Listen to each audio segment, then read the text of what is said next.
Dear Kuya Poy, ako po si Robert, 37 years old mula dito sa Malabon.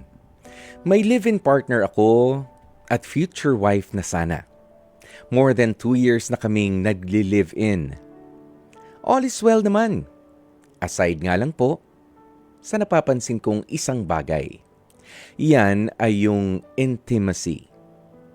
Sadly, hindi nagmamatch ang level namin pagdating sa physical intimacy. Kung i-describe ko po, ay masasabi kong talagang ako ay malala ang pagiging physically intimate ko sa aking jowa. Kumbaga ay 10 out of 10. Habang siya naman ay para bang wala. As in 1 out of 10. Wala na pong ibang paliwanag. Hindi ko naman masisisi ang aking ka-live-in dahil ang sabi niya, ganun raw talaga siya at wala na siyang magagawa. Hindi niya kayang sumabay sa level ko. Mahal ko naman po siyang tunay pero sobrang hirap lang din sa parte ko. Kuya Poy, sasabihin ko po sa inyo, hindi ako nag-cheat. Pero natatakot ako na kung mananatiling ganun ang sitwasyon naming dalawa, ay baka magawa ko rin yun in the future. At syempre, ayaw ko namang mangyari yun.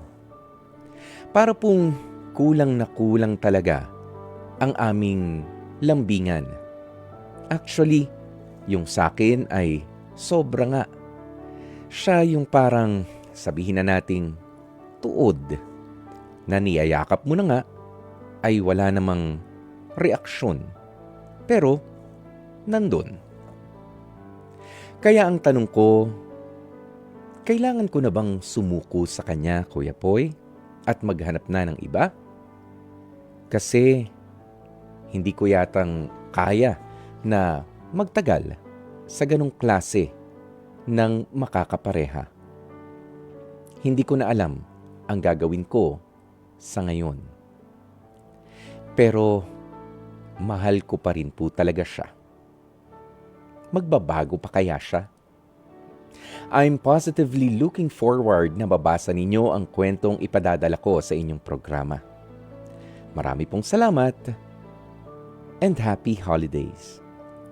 Lubos na gumagalang, Robert.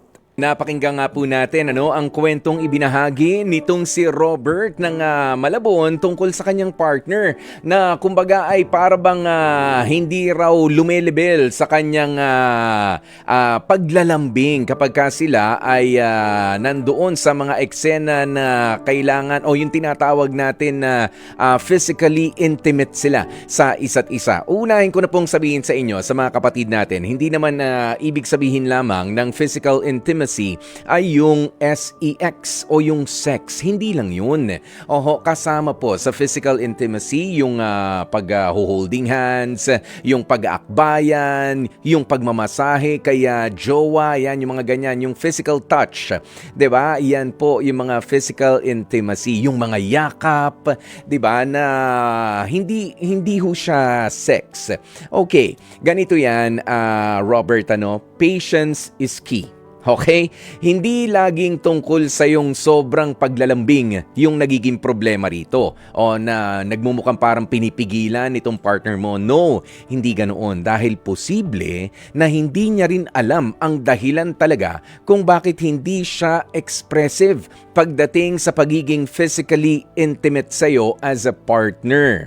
Okay? Ngayon, ito ang magagawa mo. Be a patient and supportive partner. Yan. Sabi mo, mahal mo siya. 'Di ba? Kaya nga sabi mo, hanggang ngayon hindi naman po ako nag-cheat, Kuya Poy. Kaya naman, isang patunay na mahal mo talaga itong partner mo, Robert. Makatutulong yung masinsinang pag-uusap para hanapin ninyo ano ba ang pinanggalingan o pinanggagalingan ng problema niya kung bakit siya hindi expressive sa'yo. At syempre, kung meron namang extra budget din, okay na okay din ang kumonsulta sa eksperto para matulungan kayong dalawa. Ha? Huwag kang mag-alala. Oo, huwag kang magsasawa, huwag kang mapapagod na iparamdam dito sa partner mo yung sarap ng paglalambing ng isang taong tunay at totoong nagmamahal. Sasabihin ko sa iyo, natural, nalalabas na lamang din sa kanya. 'Di ba? Yung parting 'yon na siya naman ang magbabalik nito sa iyo. Magugulat ka na lang. Pero habang nandyan kayo, hanapin nyo, ano ba nagkokos niyan? Bakit hindi siya, kumbaga, hindi siya sumasagot sa bawat yakap ko? Hindi siya gumaganti ng basta-basta lang o ng merong parehong init sa mga halik ko. 'Di ba? Tulungan ninyo ang isa't isa at habaan pa ang iyong pasensya, Robert. May paraan pa, may pag-asa pa. Huwag lang titigilan ang paglalambing. Yan. At dyan na nga po natin tatapusin ang ating Dear Kuya Poy. Mga kapatid, dito tayo sa totoo. Dito na tayo sa True FM. Mag-subscribe at mag-follow na sa social media accounts at True Network PH sa FB, Instagram, X na dating Twitter, YouTube, TikTok, and podcasts.